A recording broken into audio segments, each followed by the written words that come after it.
Hola, buenos días a todos. Mi nombre es David Scors y ya estamos aquí en otra lección de Fundamentos de Cosmología. Para aquellos de vosotros que seáis nuevos al canal, os comento que voy a dejar al final de la presentación un enlace al curso de Cosmología, al menos a las lecciones que ya he subido. En esta ocasión vamos a hablar sobre la curvatura en un universo de materia, específicamente cómo influencia la curvatura a la formación de una singularidad. Si os gustan estos temas y queréis recibir notificaciones cada vez que suba alguna de las lecciones de mis cursos, pues os invito a suscribiros al canal.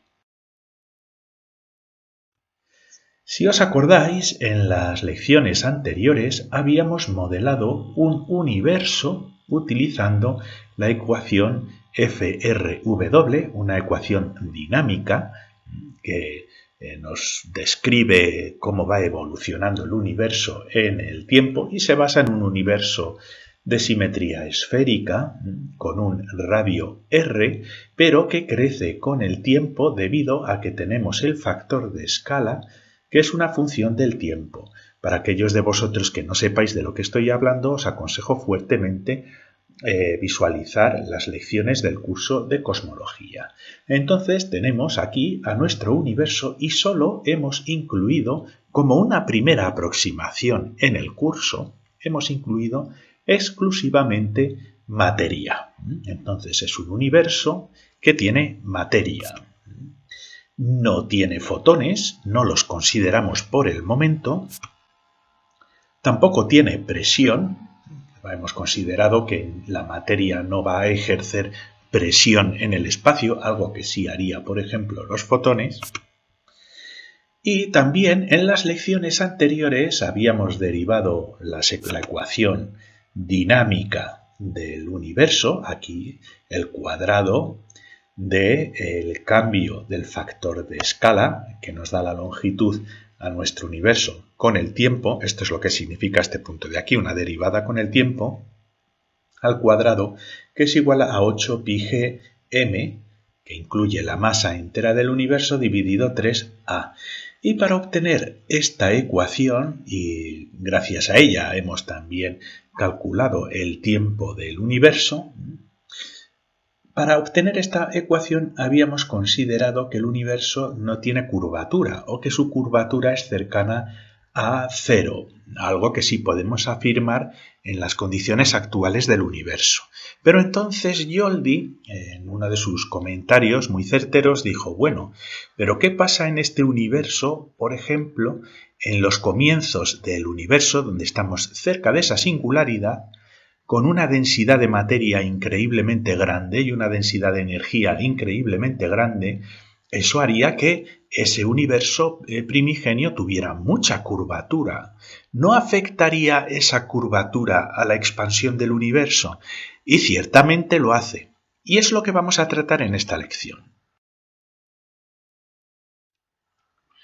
Derivamos la solución a la ecuación anterior del universo dominado por materia, sin fotones y sin curvatura, y vimos que el factor de escala es una función del tiempo elevado a 2/3 y multiplicado por la raíz cúbica de 6pi gm. Y a partir de esta expresión también derivamos la expresión del factor de Hubble como 2/3 de t en el denominador, y gracias a esta expresión pudimos calcular en la lección anterior, que voy a dejar para aquellos de vosotros que no la hayáis visto un enlace al final de la presentación. Gracias a esta ecuación pudimos hacer una aproximación del tiempo del universo desde el Big Bang hasta nuestros días. Brevemente, si miramos el comportamiento del factor de escala con respecto al tiempo del universo, pues veríamos, por ejemplo, que a tiempo cero, según esta ecuación, si el tiempo es cero, el factor de escala es cero, y nuestro universo no tendría dimensiones espaciales, y a eso podríamos definirlo como un Big Bang. Pero quiero recordar que esto podemos hacerlo si no incluimos la curvatura. Vamos a ver a lo largo de esta lección qué es lo que pasa si consideramos una curvatura creciente en nuestro universo a tiempos tempranos. Y lo mismo, podemos estudiar la evolución del factor de Hubble con el tiempo y observaremos que cerca del Big Bang, cerca del tiempo cero, tenemos un factor de Hubble que tiende a infinito. Y esto nos hace pensar que justo en esos momentos primigenios del universo había una fuerza de expansión terriblemente grande, con un factor de Hubble terriblemente grande. Pero aquí, de nuevo, no estamos contando con esa fuerza de la gravitación debido a esa densidad de materia tan fuerte que tenemos en una singularidad del universo, que puede contrarrestar esa expansión tan fuerte del universo en nuestra métrica. La ecuación, por lo tanto, es válida para densidades de materia del universo bajas, como las que tenemos hoy en día, y como vimos en la lección anterior, desde creo que unos 100.000 años después del Big Bang hasta nuestros días. Muy bien, pero esta es la ecuación FRW al completo. Aquí tenemos el cuadrado del factor de escala de su cambio con respecto al tiempo, dividido el propio factor de escala al cuadrado más nuestro término con la curvatura, y es igual a 8pi gm 3a al cubo. Esta ecuación podemos simplificarla multiplicando los términos por a al cuadrado y nos queda algo un poco más simple. Y fijaos, el cambio al cuadrado del factor de escala, que eso significa la velocidad con la que está cambiando, con la que está creciendo el universo, es igual a este factor, que como veis es dependiente del a la menos 1, del propio factor de escala, menos aquí la curvatura, con lo cual la curvatura del universo, si no la despreciamos, está contrarrestando el crecimiento del factor de escala con el tiempo, es decir, la expansión del universo. Por lo tanto, la curvatura es muy importante tenerla en cuenta. Así, tenemos nosotros nuestro universo, que tiene un cierto tamaño con todas las galaxias dentro, y si este universo se hace muy pequeño, si vamos disminuyendo el radio del universo, estamos disminuyendo también el radio de curvatura del universo y por lo tanto estamos incrementando la curvatura del universo, y conforme nos vayamos acercando a un punto, la curvatura tenderá al infinito. Y fijaos, esa curvatura está influenciando nuestra ecuación diferencial de esta manera. Para universos pequeños, la curvatura sí que podría contrarrestar el crecimiento del factor de escala.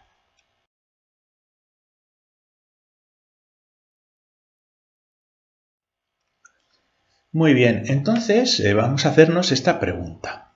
¿En qué punto la curvatura del universo está en equilibrio con el cambio del factor de escala? ¿Por qué es importante saber esto? Fijaos, esto es una ecuación diferencial que si hacemos la raíz cuadrada, tenemos que hacer la raíz cuadrada de todo esto, y después si queremos averiguar el valor del factor de escala tenemos que integrarlo con el tiempo, porque este puntito implica que es la derivada de a con respecto al tiempo.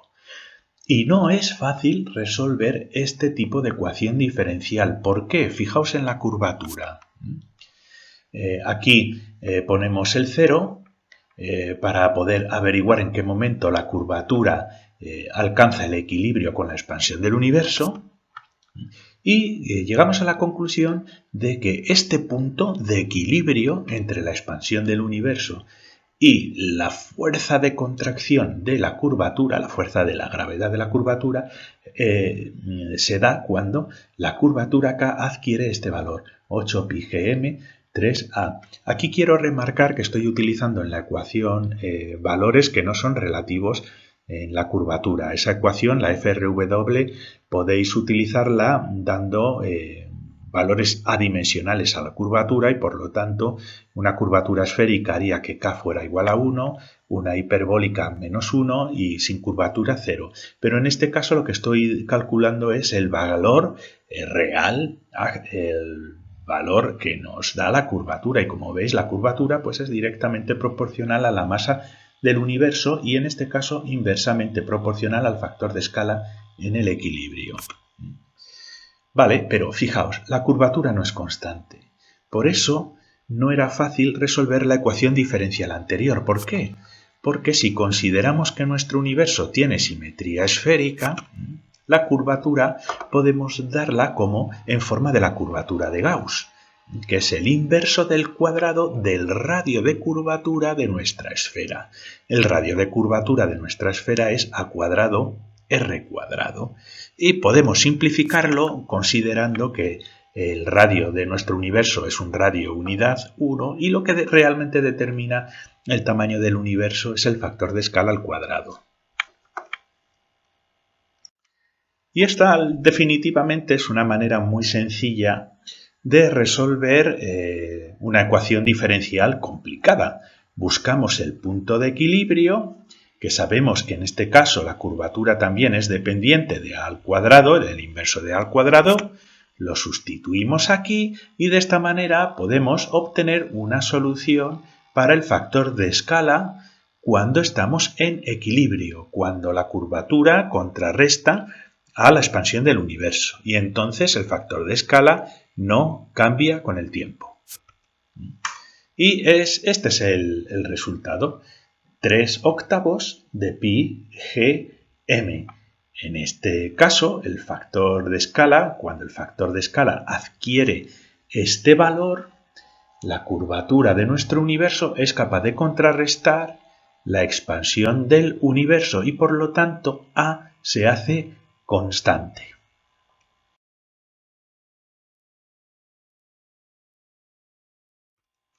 Esto nos plantea pues un cierto, entre comillas, no problema, pero una cosa muy interesante que como veremos en el futuro, en las lecciones futuras, cuando estudiemos el campo de inflación del universo temprano, pues dio lugar al establecimiento de un modelo bastante interesante de cómo pudimos llegar al Big Bang, ¿no? Entonces el punto que hemos calculado es donde el factor de escala no cambia con el tiempo. El factor de escala es constante, ¿vale? Y tiene este valor, 3/8 de pi g m. Por lo tanto, pues bueno, pues el factor de escala es 8 y tenemos aquí un universo estático que se mantiene estable en el tiempo, aquí. Pero hay un momento que por alguna razón, por asimetrías o por alguna razón que hace que nos desviemos de este equilibrio, del equilibrio generado por esta masa y la expansión, y que en cuanto el factor de escala crece un poquito, de repente volvemos a entrar en una fase de crecimiento exponencial del factor de escala. Este es un equilibrio, por lo tanto, inestable, porque cuando hay algún desequilibrio, alguna heterogeneidad en los factores que causan que el factor de escala sea constante, entonces de aquí vamos al infinito. El factor de escala comienza a subir. Y esto además implica que este universo pues, puede permanecer con un tamaño constante siempre, ¿no? Para siempre. ¿Vale? Entonces, cuando pasamos este punto de equilibrio, la función diferencial podemos despreciar la contribución de la curvatura, que estaría aquí negativa, y entonces el factor de escala crecería con el tiempo de esta manera, de una manera exponencial, como ya vimos la semana pasada. Tendríamos el crecimiento exponencial característico de la inflación del Big Bang. Bueno, pues ahora, ya que hemos calculado en qué condiciones tendríamos un universo que estaría estable, con un tamaño constante, donde la curvatura es capaz de contrarrestar al efecto de la inflación, del factor de escala, pues podemos calcular el tamaño que debería tener ese universo donde este equilibrio se da. Y es muy sencillo. ¿Por qué? Porque simplemente tenemos que calcular el valor del factor de escala en estas condiciones, que es 3/8 de pi g m, siendo la m la masa del universo. Y podemos movernos, como veis, esto es un poco, puede variar, ¿no? Pero la masa del universo está comprendida entre 10 elevado a 56 y 10 a la 60 kilogramos. Entonces podemos utilizar pues, la menor cantidad de masa, por ejemplo. Podéis hacer los cálculos con las estimaciones superiores si queréis. Y si hacemos esos cálculos, observamos que el factor de escala, que es lo que le va a dar el tamaño a nuestro universo, pues va a tener un tamaño de 10 elevado a menos 47 metros. Esto es una longitud obviamente lineal. Si queremos un volumen, pues tendríamos que elevarlo al cubo. Así que ya veis, es pequeñísimo. ¿Y por qué es pequeñísimo? Porque fijaos, sería un universo que tendría una dimensión lineal en una coordenada, otra en otra coordenada y otra en la tercera coordenada, que es muy inferior, ¿de acuerdo? Muy por debajo a la longitud de Planck, que es 1,6 por 10 elevado a menos 35 metros. Es como 10 veces inferior. Y esto pues genera, entre comillas, un problema, porque no sé si conocéis las unidades de Planck. En el caso de que no las conozcáis, me lo hacéis saber en los comentarios y os hago un vídeo específico sobre el tema. Se cree que no puede haber nada, ninguna longitud del espacio-tiempo por debajo de la longitud de Planck, al menos en las condiciones de nuestro universo. Y esta restricción pues la impone la física cuántica y la gravedad cuántica. Por lo tanto, esa situación de equilibrio de un universo cuya curvatura es capaz de contrarrestar el crecimiento del universo, para ello realmente el universo tendría que ser tan pequeño como un punto, ¿de acuerdo? Como unas 10 veces o más por debajo de la longitud de Planck. Así que para que la curvatura pueda contrarrestar la expansión, si este es el universo, realmente nuestro universo se tiene que convertir en un pequeño punto por debajo de la longitud que se cree que es físicamente posible. El universo, por lo tanto, debería ser un punto para tener esa situación de equilibrio. Si es un poquito más grande que ese pequeño punto de la longitud de Planck al cubo, entonces obtendríamos esa expansión exponencial del universo, cosa que es interesante, ¿no? Que estemos cerca de esa longitud de Planck como límite para que esto suceda. Así que podemos establecer la longitud de Planck como límite para esa singularidad del universo, porque realmente es muy difícil pensar que el universo sea un punto sin dimensiones, aunque tenga dimensión temporal, como ya hemos visto en alguna lección. Y por lo tanto, en este modelo, en el modelo de universo FRW dominado por materia, realmente pues la curvatura no preocupa tanto, porque para que la curvatura realmente influencie la dinámica de expansión del universo, eso solo se da cuando el universo tiene prácticamente dimensiones puntuales, ¿no? Pero lo que sí es interesante es que en esos momentos el factor de escala no crece con el tiempo. Vamos a hacer el ejercicio matemático de cuándo pudo darse ese fenómeno. De acuerdo, aquí tenemos la ecuación de antes, donde tenemos el término que gobierna la expansión del universo y el que contrarresta debido a la curvatura. Lo ponemos de esta manera. Y para valores de A que estén por debajo de la solución que hemos encontrado cuando hemos hecho esta igualdad igual a 0, ¿vale? Por ejemplo, que este factor de aquí de curvatura sea más grande que 8 pi gm 3a, es decir, esto solo pasaría si el universo es incluso más pequeño de las dimensiones que hemos averiguado. En esas condiciones la curvatura superaría esa fuerza de expansión del universo. ¿Veis? Este término, que como veis se hace más grande, bueno, es 1 entre a al cuadrado en contraste con 3a, si queréis esto se puede simplificar, ¿no?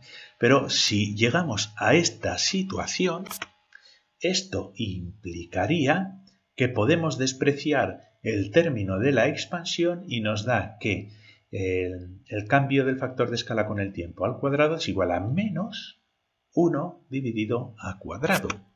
Y esto nos da una raíz cuadrada de un número que es irracional. Y esto no es física cuántica. En relatividad general y especial, los números imaginarios no juegan un papel. Por lo tanto, concluimos que un universo que esté por debajo del tamaño que hemos calculado previamente, donde la curvatura supera a la expansión del universo, con nuestro modelo matemático no existe. No está definida. No existe solución.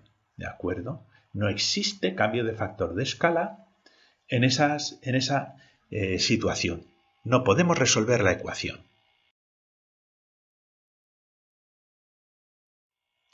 ¿Qué significa esto? Pues bueno, aquí tenemos el gráfico del factor de escala que va creciendo con el tiempo y el tiempo del universo. No existiría una singularidad a tiempo cero. Si este es el tiempo cero, tenemos que poner un valor al factor de escala a, que va a ser el valor mínimo que hemos encontrado. El factor de escala, en las condiciones en las que hemos resuelto esta ecuación e incorporando esa curvatura, no puede ser cero. Tendríamos que asignarle un valor, es decir, un tamaño inicial a nuestro universo que permanecería con un tamaño constante durante un tiempo indeterminado, que puede ser el infinito. Y hay algo que rompe esa simetría, esa lucha entre la curvatura y la expansión, que hace que salgamos de esta dinámica y crezcamos de manera exponencial. Y esto se sospecha que es debido a un campo cuántico que existía en el universo y que mantenía ese equilibrio, y que hay un momento en el que salimos de ese campo cuántico. ¿Vale? El valor, este valor que está aquí, sería 3/8 de pi gm, y como veis depende de la masa del universo. En las condiciones en las que hemos resuelto nuestra ecuación FRW, tendríamos un crecimiento lineal o muy lento, casi estacionario, y de repente, si salimos de ese equilibrio, pues un crecimiento exponencial, dado que es un equilibrio inestable. Y tendríamos que en estas condiciones iniciales, pues un universo cuyo factor de escala es de 10 elevado a menos 47 metros. Obviamente, si queremos calcular el volumen, tendríamos que elevar esto al cubo y tendríamos una idea, como veis, de aproximadamente 10 elevado a menos 150 metros cúbicos, o sea, prácticamente un punto. A partir de ese momento tendríamos una expansión exponencial. Y a partir de ese momento aplicaría la solución que hemos encontrado para nuestra métrica del universo, que tiene una coordenada temporal, la radial, aquí ponemos las coordenadas esféricas, esto lo tengo puesto en coordenadas esféricas, que es mucho más fácil, y el factor de escala crecería de esta manera, como t elevado a 2/3 con el tiempo. ¿Y cuándo habría sucedido esa expansión como límite inferior? Bueno, ya que tenemos el tamaño del universo, también podríamos intentar aproximar un tiempo desde una supuesta singularidad para poder definir cuándo habríamos roto ese equilibrio del crecimiento constante y habríamos entrado en una fase de crecimiento exponencial. Y para ello lo que vamos a hacer es aproximar, para poder calcularlo, aproximar el factor de escala a 10 elevado a menos 47 metros e igualarlo aquí a la expresión de nuestro universo en expansión.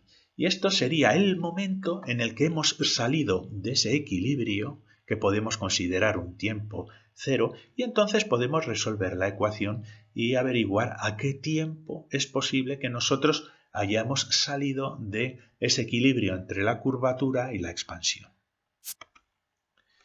Hacemos las operaciones, pues elevamos al cubo, ahora tenemos que pasar esto al otro lado y hacer la raíz cuadrada, ponemos los factores numéricos, la raíz cuadrada, y entonces nos da que un tiempo de 10 elevado a menos 94 segundos, que de nuevo, si os fijáis, es inferior al tiempo de Planck.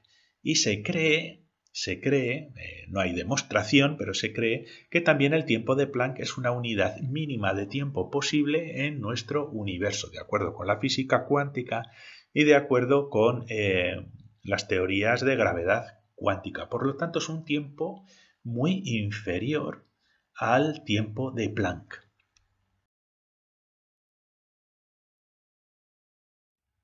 Vamos a ponerlo en contexto. Vamos a poner lo que está aceptado hoy en día, que se utilizan modelos que van un poquito más refinados que los que estamos haciendo nosotros. La intención con esta lección es para que veáis qué herramientas se utilizan para averiguar pues, la edad del universo, cuándo es posible que se hubiera dado el Big Bang, qué es lo que podríamos tener antes del Big Bang, utilizando herramientas matemáticas. Pues imaginémonos que este es el origen de coordenadas de tiempo. No estoy diciendo que sea el origen del tiempo. Las coordenadas de tiempo pueden ser positivas y pueden ser negativas. Son coordenadas matemáticas. Eso no significa que a tiempo cero el tiempo no exista. Sí, tiene el valor cero de coordenadas. Ya está. Como si tenemos el valor -1 de coordenadas en el tiempo. Bien. A 10 a la menos 43 segundos se cree que comienza a actuar la gravedad cuántica. En esta zona de tiempo y entre 10 elevado a menos 43 y 10 elevado a menos 34 segundos es donde la gravedad cuántica tiene una actividad predominante. Y a partir de 10 elevado a la menos 34 pues comienza la gran unificación de fuerzas. La bariogénesis también, es decir, la generación de los bariones, de neutrones, de protones, y la inflación del universo, es decir, el crecimiento rápido exponencial del universo. Se cree que es alrededor de 10 a la menos 34. Muy bien. Aquí, para hacernos una idea, si esto es 10 a la menos 43, podemos poner una unidad de tiempo de Planck entre 0 a 10 a la menos 43 entre esto. Y esto supuestamente es la mínima unidad de tiempo posible según la física cuántica. No hay demostración, es una creencia entre comillas.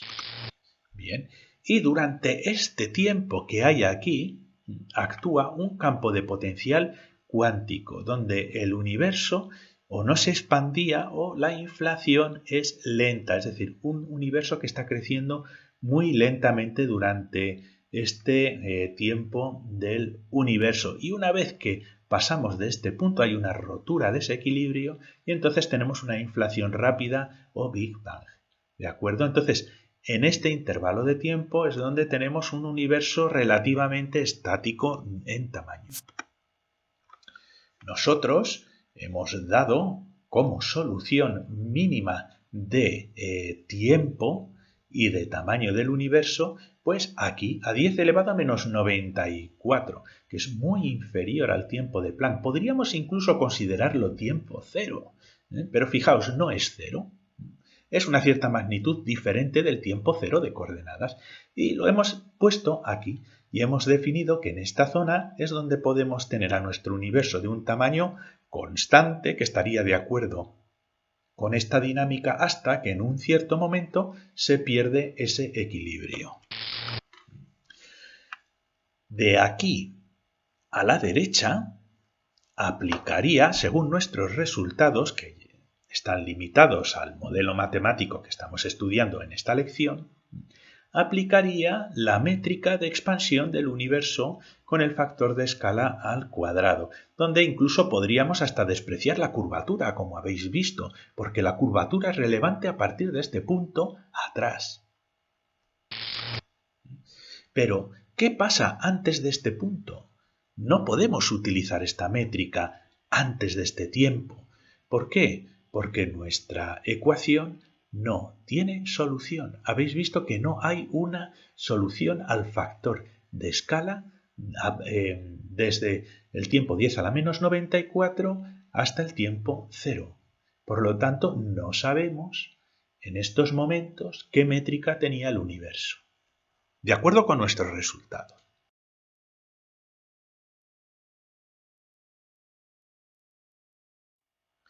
Estudiemos con un poquito más de detalle el tiempo de coordenada. ¿Vale? Vamos a amplificarlo y realmente la ecuación que hemos derivado es una ecuación cuadrática. Tenemos aquí un tiempo positivo y un tiempo negativo como soluciones y aquí tenemos el tiempo cero de nuestro universo. Es decir, hemos averiguado que este es el tiempo mínimo para tener este universo estacionario y que este es el correspondiente a la solución en negativo, ¿de acuerdo? Y tenemos, por eso pongo aquí este punto gordo, tenemos esta zona que hay aquí, donde la métrica no está definida, no tenemos solución de acuerdo a la fórmula FRW dominada por materia exclusivamente. Aquí no tenemos solución, no sabemos qué tenemos que poner aquí. Y sin embargo, tanto a la derecha como a la izquierda, tanto en tiempos positivos como en tiempos negativos, aplicaría esta métrica del universo. Y fijaos, con tiempos negativos tenemos exactamente la misma métrica. ¿Por qué? Porque aquí estamos elevando el tiempo al cuadrado. Después sí hacemos la raíz cúbica, pero si tenemos aquí menos 2 al cuadrado es 4. Raíz cúbica de 4 es un número positivo. Por lo tanto, da igual que estemos trabajando en un universo con tiempos positivos o en un universo con tiempos de coordenada negativos. No significa que aquí vayamos atrás en el tiempo. Significa que hemos establecido el tiempo como coordenadas, hemos establecido un punto de coordenada t igual a 0, donde el universo tiene casi un tamaño infinitesimal aquí y aquí, y la métrica tanto a la derecha como a la izquierda de esta zona está definida por la métrica del universo de expansión FRW. Y los tiempos, como van a ser siempre este resultado va a ser positivo, la métrica va a ser exactamente la misma a la derecha y a la izquierda. Y esto es muy interesante. ¿Por qué? Bueno, tenemos una métrica de expansión con los tiempos que van hacia la derecha en positivo. Pero también podemos ampliar nuestra solución al universo con los tiempos negativos, pero en este caso tendríamos que ir hacia atrás en el tiempo para tener la métrica de expansión del universo, ¿vale? Atrás en el tiempo, que es como incrementar el valor cuadrático del tiempo. Entonces, lo más normal es considerar que si el tiempo siempre va hacia la derecha, desde los valores negativos hacia la izquierda podríamos haber tenido aquí un universo en contracción, una zona indefinida que solo podemos cruzar en los tiempos de 10 elevado a menos 94 segundos, creo, una zona indefinida y de repente volveríamos a tener un universo inflacionario. Así que podríamos definir que nuestro universo pudo venir de un Big Crunch, de una contracción, justo con la misma solución que hemos obtenido, FRW. Una zona indeterminada que podríamos considerar esa singularidad, pero simplemente porque no disponemos de las herramientas matemáticas que nos digan cómo podía haber sido el universo aquí, y seguidamente una expansión exponencial del universo. Este tipo de soluciones, como sabéis, se proponen de manera seria en física hoy en día.